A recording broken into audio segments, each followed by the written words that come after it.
Padre, del Hijo y del Espíritu Santo. Amén. Amados hermanos en nuestro Señor Jesucristo, nos encontramos en el tercer domingo de Adviento, llamado de Gaudete, por la primera palabra que nos dice el introito de la misa: alegraos, gozaos en el Señor. El Señor está cerca. Y así vemos en el Evangelio de hoy, tomado de San Juan, cómo es el precursor, la voz del que clama en el desierto, voz clamantis in deserto. Santo Tomás dice que tiene o puede tener dos significaciones: referido a San Juan, que él clama en el desierto, o de aquel que clama en el desierto, nuestro Señor Jesucristo. Yo me inclino por esta segunda, porque en realidad, como precursor, era la voz precursora, como profeta, que señala a nuestro Señor, como vemos en este Evangelio. Entonces, la voz de aquel que clama en el desierto, que es por antonomasia nuestro Señor, porque vino y que era Israel, el pueblo elegido, un desierto, prácticamente de apostasía, porque eso es el judaísmo, la apostasía de la ley mosaica, la apostasía de la fe de Abraham, de Isaac y de Jacob. Y por eso, dicho sea de paso, esas falsas derechas tontunas y a veces medio tradicionalistas, que los he conocido, no sé si todavía algunos viven, piensan que el Antiguo Testamento es judaico. No, señor.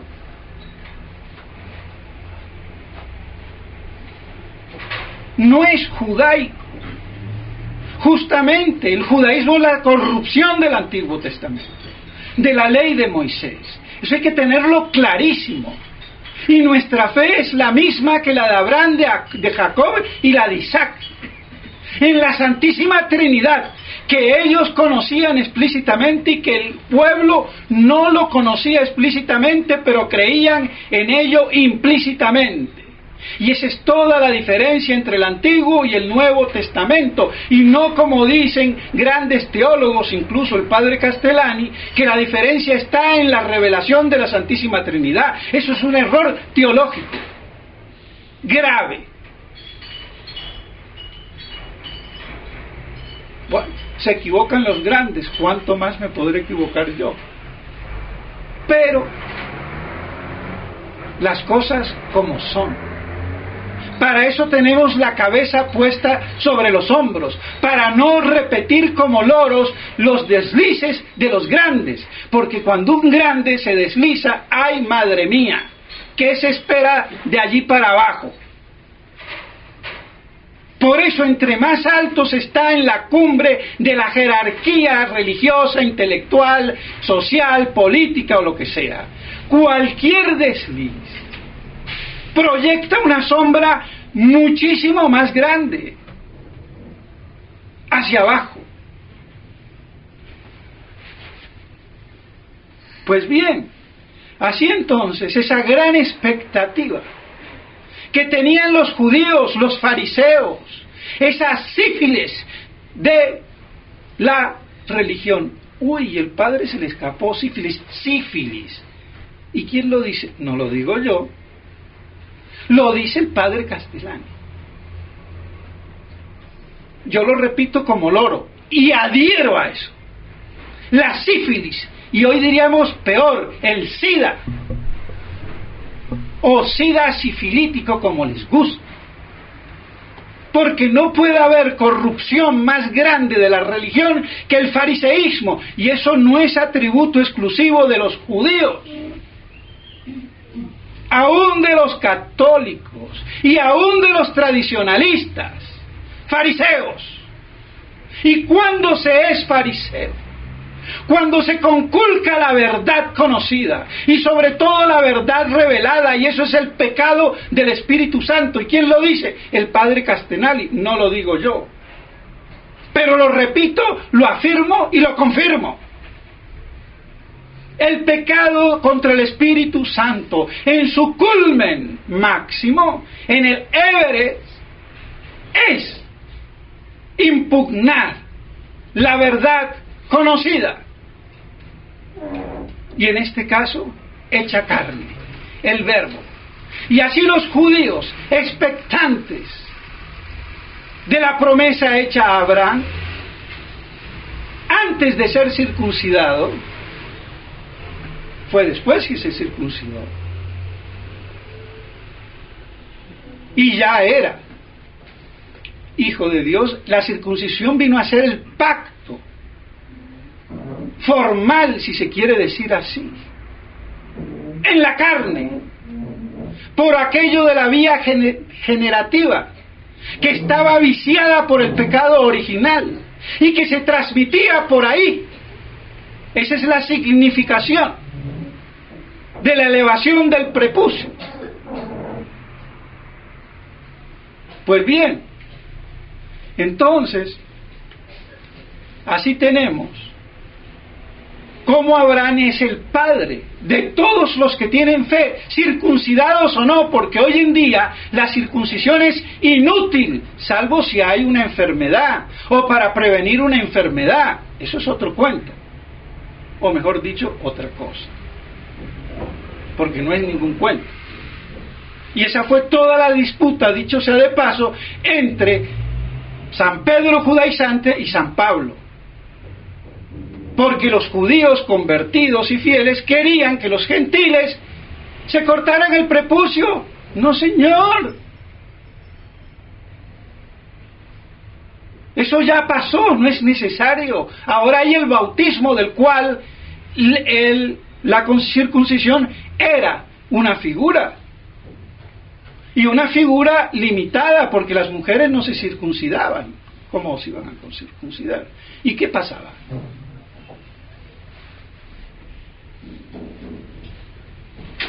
Justamente, la gracia iba por cánones diferentes que ahora están canalizados por los sacramentos, que nos dan el certificado de garantía de la expedición de la gracia operada, ex opere operato, que antes se daba, pero no se tenía el certificado. Y la gracia de Dios no se circunscribe a los sacramentos. Los sacramentos se circunscriben a la gracia, pero no al revés.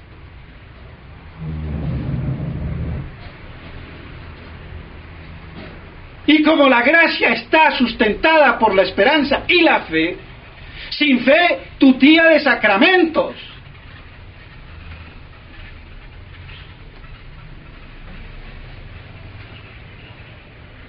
Más vale la fe sin sacramentos, porque no haya, por defección o lo que sea, como prácticamente está pasando ahora. Y otra cosa es tener los sacramentos en cualquier parte. Da lo mismo. Viejita beata y curita bobo. Así de claro. Porque los sacramentos son para alimentar la fe, aumentar la gracia y la fe y la esperanza. Pero eso de que los sacramentos van por delante, no. La predicación de la verdad. Oíd, tened fe y después sacramentos. Esa es toda la pedagogía de la Iglesia. Y no se puede saltar ni invertir. Por eso los apóstoles se dedicaron a la predicación y delegaron los sacramentos en los diáconos. Y vamos a decir que no eran apostólicos. ¿Qué más apostólico que un apóstol? Y vea. Por eso la tribuna sacra, que está mal llevada, porque han creído que los sermones tienen que ser de niñas bobitas de 15 años. No. Para que sean espirituales. No. Tienen que ir con la verdad. Y con toda la verdad. Y la aplicación de la verdad. Por eso se deben de tocar todos los temas que conculquen la verdad y sobre todo la verdad sobrenatural, que es Dios, nuestro Señor, su iglesia.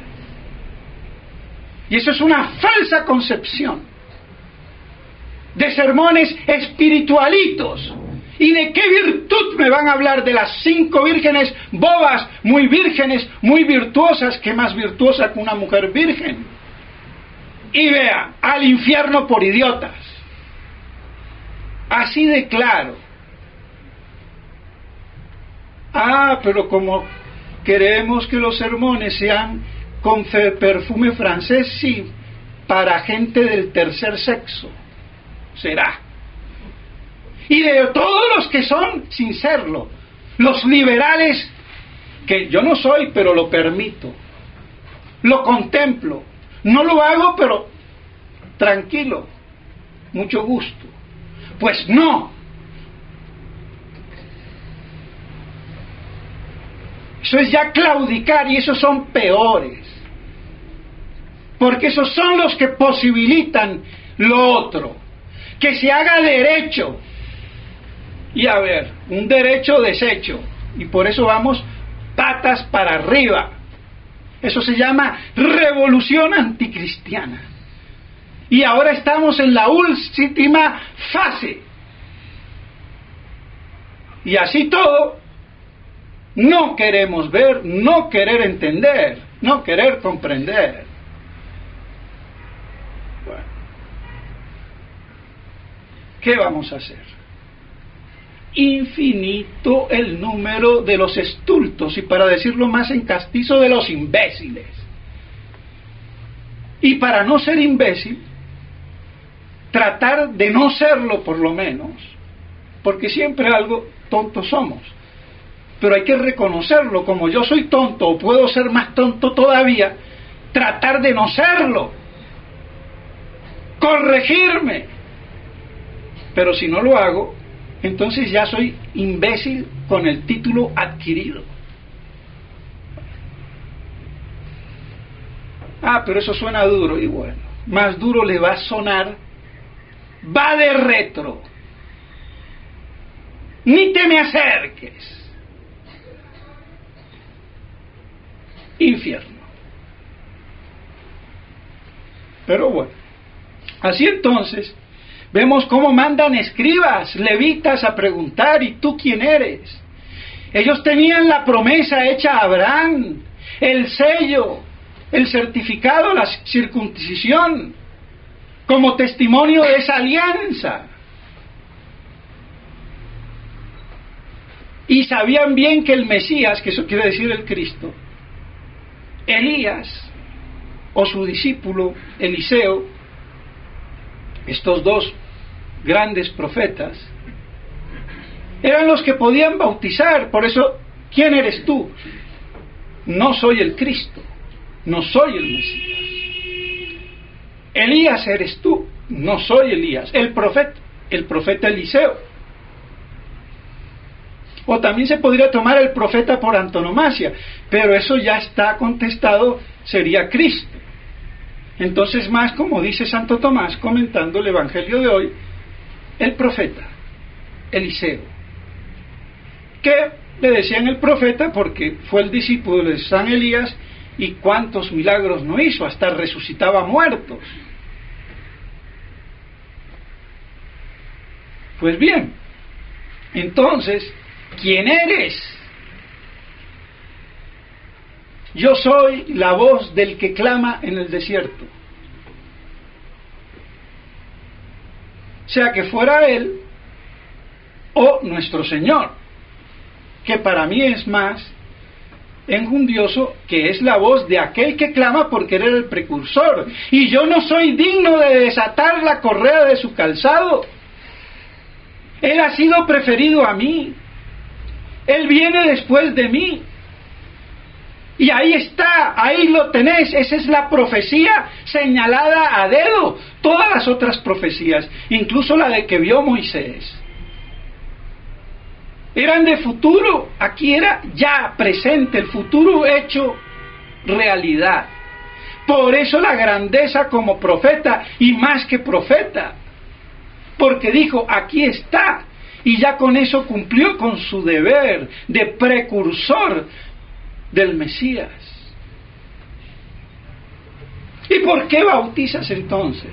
Yo bautizo en agua, quiere decir el bautizo de la penitencia. Preparad los caminos, los corazones, arrepentidos, cumplid la ley natural,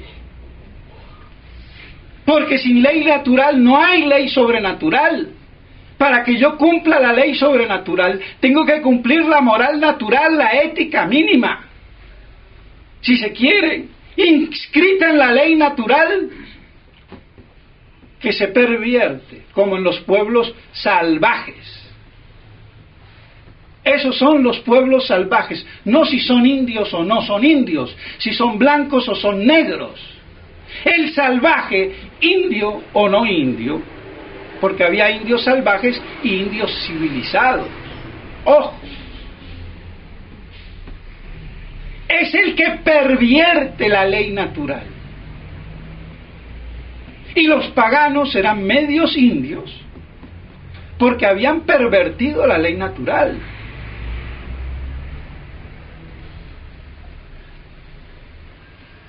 Pero creían en Dios, allá, un Dios. Como hoy, la gente cree en Dios, pero ¿cuál Dios?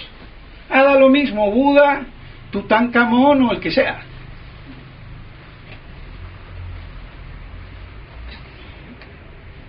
Pues bien, eso no es creer en Dios. Creer en Dios es creer en el Dios de la revelación trinitaria. Eso es.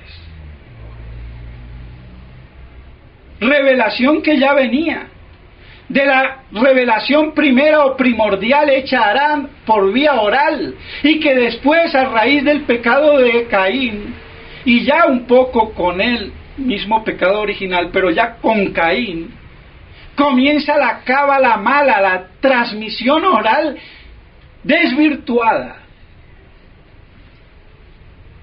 Y así tenemos la cábala después judía, que es la gnosis judía, que le da la impronta y el sello.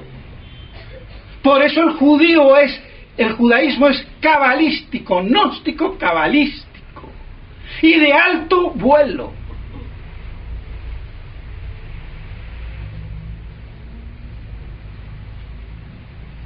Por eso toda gnosis hoy tiene la impronta judaica. Y de ahí la lucha de esas dos tradiciones, la verdadera y la pervertida.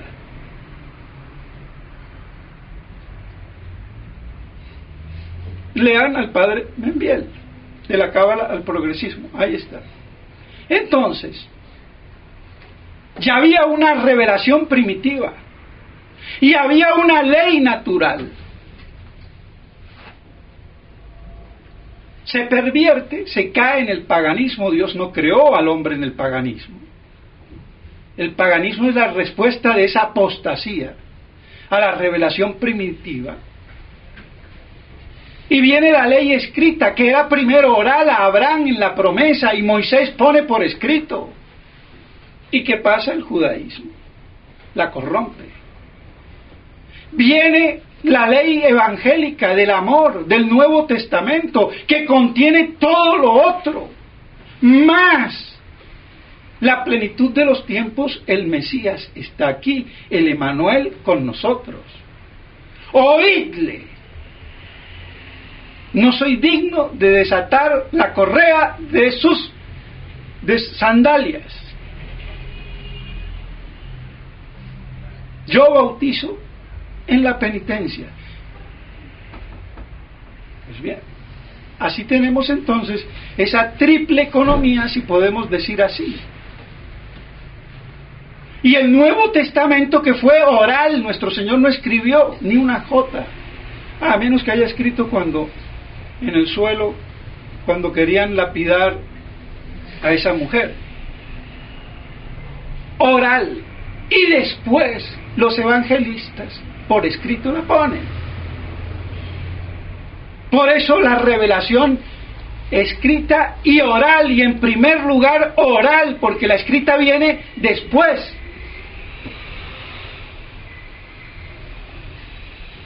De ahí la importancia del verbo hablado, más que del escrito.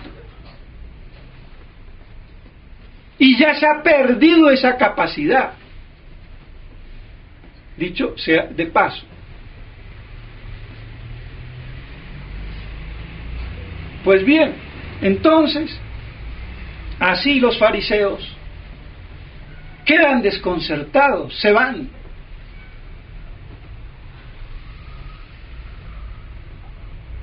Pero no se van a Cristo, al Mesías.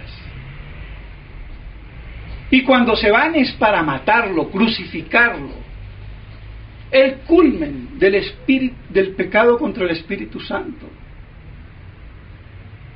Secundado, atizado, propagado por Satanás. El judaísmo es satánico. No sé que nadie lo haya dicho, es satánico. Si no fuera satánico, no hubieran crucificado al Mesías. Así de claro. Y me perdonan los judíos que se conviertan.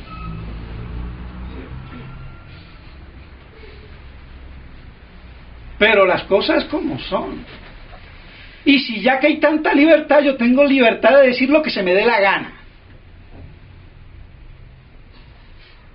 Pero es que no hay peor liberal intransigente que el liberal. Libertad para todo, menos para decir la verdad. Los gays pueden decir lo que quieran. Ay, yo no puedo decirle M de no de mar, ni de martes, ni de miércoles. Y, marche preso. ¿Y dónde está mi libertad? Él tiene ganas de decir que es maricón y yo se lo digo. ¿Cuál es el problema? Y te levanto a patadas. Y si en el colegio le estás tocando la nalguita al amigo, dale un puño y quiébrale la crisma y después veremos. No, respeto, dicen las maestras imbéciles. Y les pudren a los hijos en el colegio, los mariconean. Es que es aberrante. Pero si los curas están mariconeados, ¿qué queremos?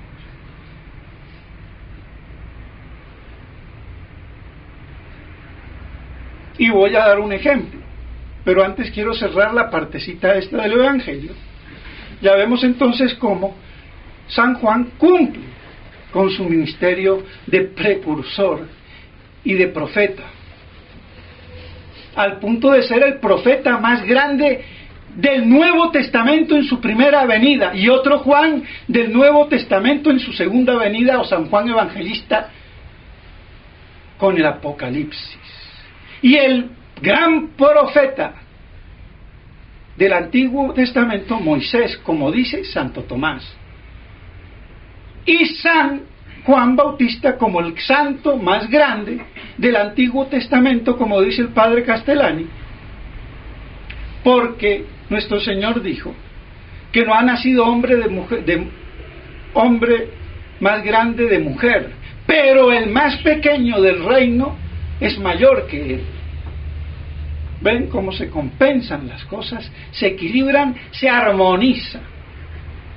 Porque la verdad es armónicamente jerarquizada. Espíritu revolucionario es todo lo contrario. Ni jerarquía ni armonía.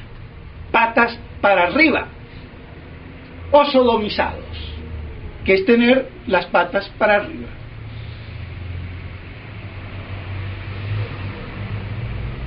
Por eso la revolución es sodomizante y comienza por sodomizarnos la entelequia, la inteligencia. Y por eso vemos todo lo que vemos y lo que está por verse. Y en la epístola, oh sorpresa, alegraos. ¿En qué? ¿En este fandango que veo? No. Alegraos, os repito, alegraos. El Señor está cerca, apocalíptico, 1,000 veces más. Pero la llave exegética de todas las escrituras, el diablo se ha encargado de mal reduplicarla para que no abra la puerta. Y por eso la inquina contra el apocalipsis milenarista.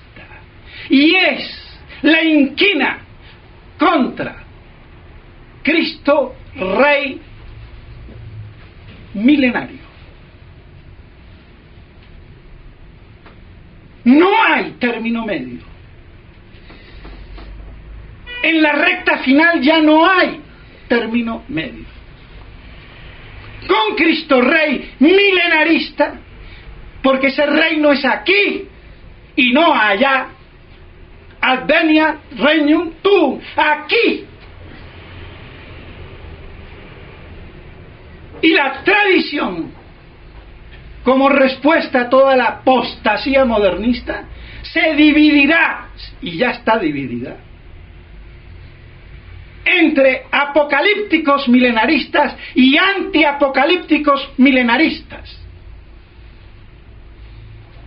o anticristo Rey milenario. Así de claro, de conciso y de preciso. Y no hace falta que de nombres. Así que todos esos que están descuajeringados, desubicados, que rectifiquen, o serán judaicos, judaizantes, Cristo o anticristo, Iglesia de Cristo o la contraiglesia de lo que ahora se llama la Iglesia oficial. Roma perderá la fe y está en Roma perderá la fe y será la sede del anticristo. Ese es un hecho consumado.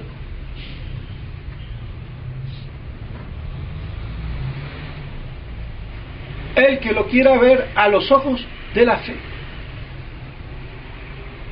el que no lo quiera ver, allá él.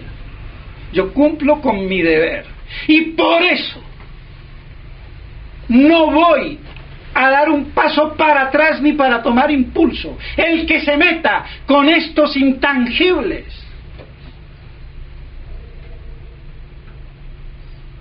allá él.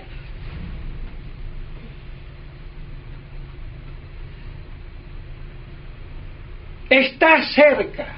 ¿Y qué dice el Monseñor Straubinger comentando este pasaje de la epístola de hoy a los filipenses? Está cerca. ¿Cuál cerca? La parusía. Y remite a Hebreos, a Santiago y al Apocalipsis. ¿Qué más queremos? Está cerca. Y hoy ad portam. Está casi tocando las puertas.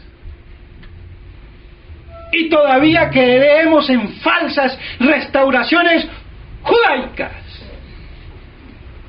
de esa beta judaica de la cual el protestantismo ha hecho gala. Los testigos de Jehová ni se diga. Pero eso no es el milenarismo patrístico, exégesis de la iglesia primitiva. Y que haya sacerdotes que todavía lo impugnen. ¡Qué ignorancia!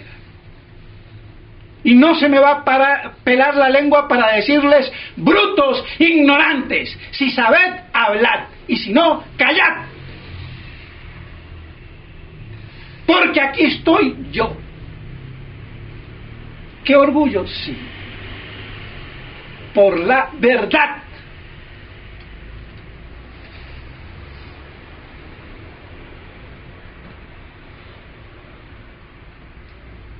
Esas son las dos banderas.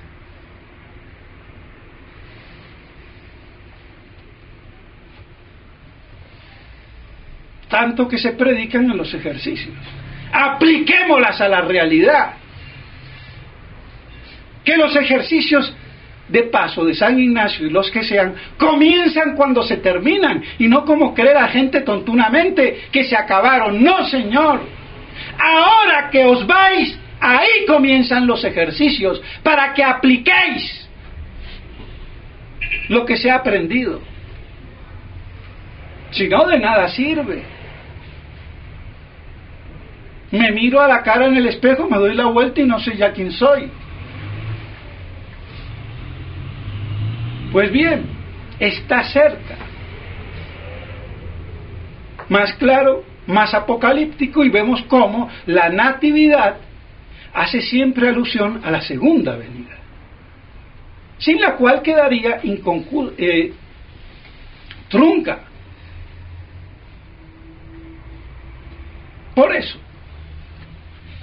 y aquí terminaría el sermoncito, pero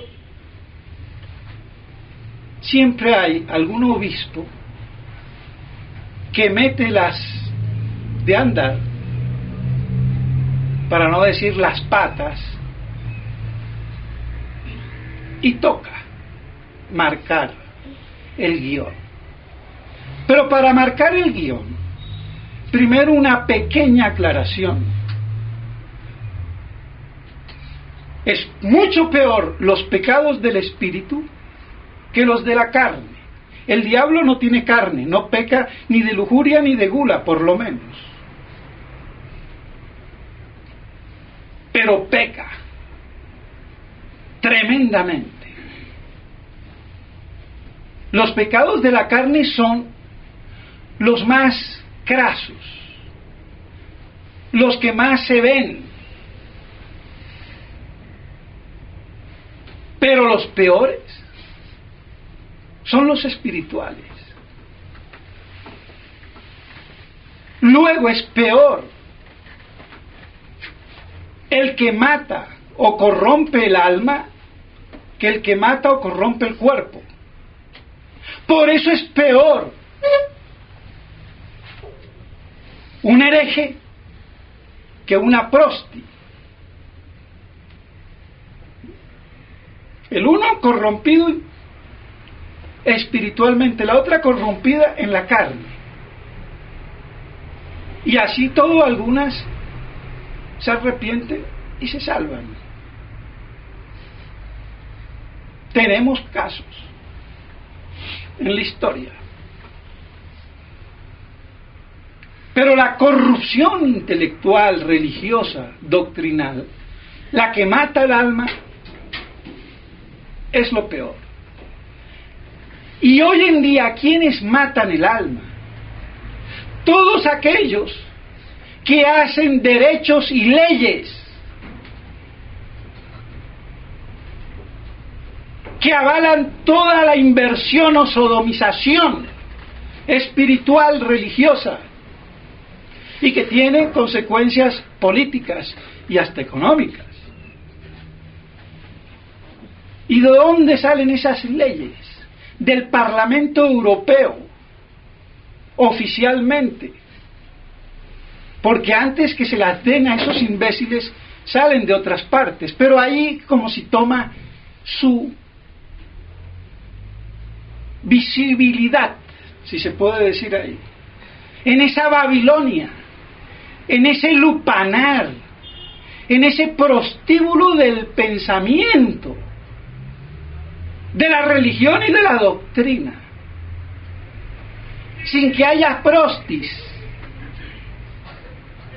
porque los prostitutos son ellos, intelectualmente hablando, como decía John Swinton, jefe de redactor de aquella época del New York Times. Nos vendemos al mejor postor, al que nos paga, y no podemos decir lo que pensamos. Somos prostitutas intelectuales, dijo. ¡Qué valor! Yo creo que se redimió diciendo eso de todas las imbecilidades que habrá hecho como redactor en jefe del New York Times. Pero bueno. ¿Y qué hace Monseñor Fele con esa cara medio ya de chinesca? Yo ya no lo desconozco. Yo lo conocí a él y la cara que él tiene ahora es desencajada. No sé si es que le han tomado mal la foto o lo que sea. Pero para mí es la cara de alguien que ya no es el mismo de antes. Pero bueno, poco importa. Y todo contento se le cae la baba porque va a bendecir en el Parlamento Europeo, en Bruselas, el pesebre, el nacimiento, la crèche, como dicen en francés. Y él con eso cree que está predicando a Dios. Así que si a mí me dan en un prostíbulo a que bendiga podré ir, pero no creerme que eso dejó de ser. Por Dios, esto es peor. Y el imbécil, porque hay que ser imbécil, o creernos a nosotros imbéciles. Y dice que es una cuestión de honestidad. ¿Cuál honestidad, pedazo de idiota? Es una cuestión de verdad, no de honestidad. Y si es de honestidad, es la verdad. Todo trabucado es un travesti.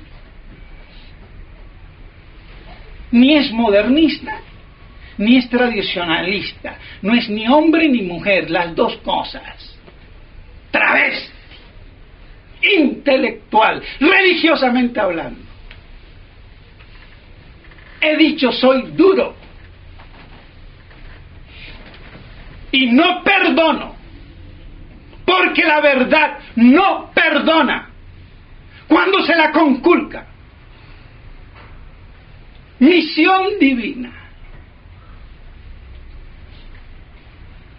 San Elías decapitó casi a 800. Y bueno, el Monte Carmelo es famoso. Pues aquí habría que hacer otro Monte Carmelo y otro San Elías.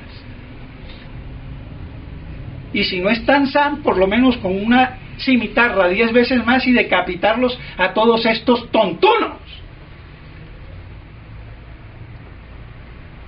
¡Qué aberrante! Ahí en la Babilonia, él es tan idiota, o nos toma a nosotros por idiotas, y puede ser que no sea ningún idiota y los idiotas somos nosotros para él. Cuidado, puede ser, pero que sepa que conmigo de idiota aná y cuca, y conmigo cimitarra, así de claro, porque eso fue lo que creo que habrá usado San Elías. Pero bueno, entonces, ¿qué pasa? Si a él le dan en el panteón de las religiones, de todos los falsos dioses, un altar para que celebre su misa tridentina, él va al idiota. Pues yo no voy, ni la celebro. Así de claro. Y eso es lo que hace. Ah, pero me dejan decir la misa, yo santifico a Dios. Tu abuela, pedazo de tonto. Tú bautizas el panteón, que es distinto. Lo cubres de aparente religiosidad y confundes a los pobres fieles que no tienen la inteligencia suficiente y preparación teológica y la fe enérgica para que te lo diga y te lo escupa en tu miserable cara. Y ojalá que vaya algún imbécil de estos que va a ir corre y dile para que oiga el sermón y sepa que lo conculco en el nombre de Dios.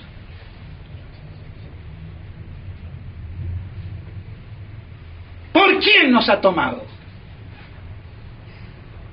Y si es tonto, que pida luces y se arrepienta. Y si es un pervertido, que también pida luces y se arrepienta. Y si no, el infierno,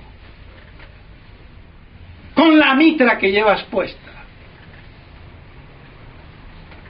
Así de claro. Y corto aquí, porque no me quiero alargar. Pero es que nadie dice las cosas. Y cuando las dicen a medias. Ya no hay a medias. Aquí si se saca la espada es para decapitar y de un solo tranco.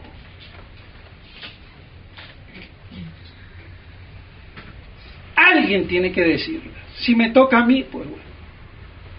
Aunque siempre he repetido que no soy el único. Pero es increíble que esto acontezca y todo sea bueno y santo. ¡Qué parodia! ¿En qué ha caído Monseñor Felé? Para mí siempre fue medio bruto, sinceramente, aunque sabe muchas lenguas. Pero me acuerdo, en el seminario no era un gran... En general los suizos, como los gringos, no tienen gran entelequia para la filosofía y menos la teología. Ellos sí, para hacer relojes, la química, la física, el orden, pero para pensar poco y nada. Y este creo que es un ejemplo. Y encima tiene el mal de los Alpes, como me dijo una francesa fiel, enfermera. Por falta de bocio en los Alpes, arriba, hay una enfermedad que los hace medio... No son mogólicos, son mongólicos, pero tienen ahí un deje, sin que les falte el gen o les sobre, pero tienen un poquito de lentitud. Y bueno, mis estimados hermanos, que todo esto nos sirva para acrisolarnos en la verdad pura, radiante, el fuego del amor divino, y que así combatamos para morir de pie, porque vamos a morir de todos modos, y allá cada uno de elegir la muerte, de pie o como un vil traidor o lo que sea. No hay términos medios, ya no hay opción. Que la Santísima Virgen María nos ayude a prepararnos a esta natividad y que nosotros la comprendamos también en su proyección apocalíptico, parusiaco, milenarista, aunque no les guste.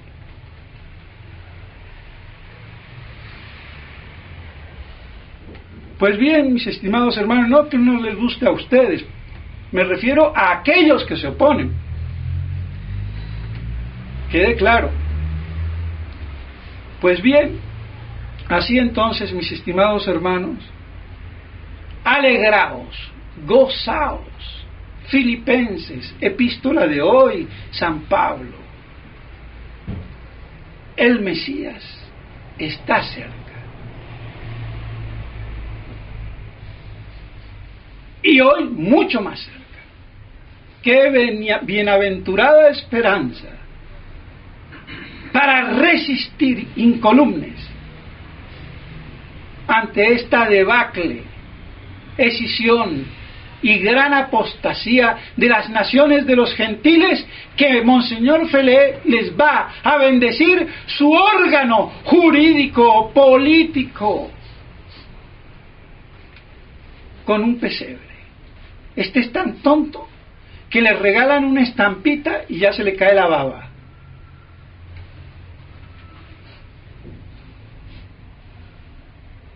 porque no ve lo que está detrás de la estampita. Es tan tonto que le dan una foto de una mujer y como es tan puro, con esa foto se casa, creyendo que se casó con la mujer. Eso pasa con la religión. Si yo no veo lo que hay detrás de las imágenes, si no estoy adorando falsamente las imágenes, haciéndolas ídolos. Lo que no hace que sean ídolos es lo que hay detrás. Pero si se queda con la estampita, si se queda con el pesebre y no hay lo otro, está igual. Creo que más claro ni se diga, aunque siempre se puede decir más. Pues bien, mis estimados hermanos, que todo esto nos ayude para que en un verdadero amor fraternal en la verdad festejemos esta Santa Navidad y así ofrezcamos nuestras vidas para que Cristo Rey reine. En nombre del Padre, del Hijo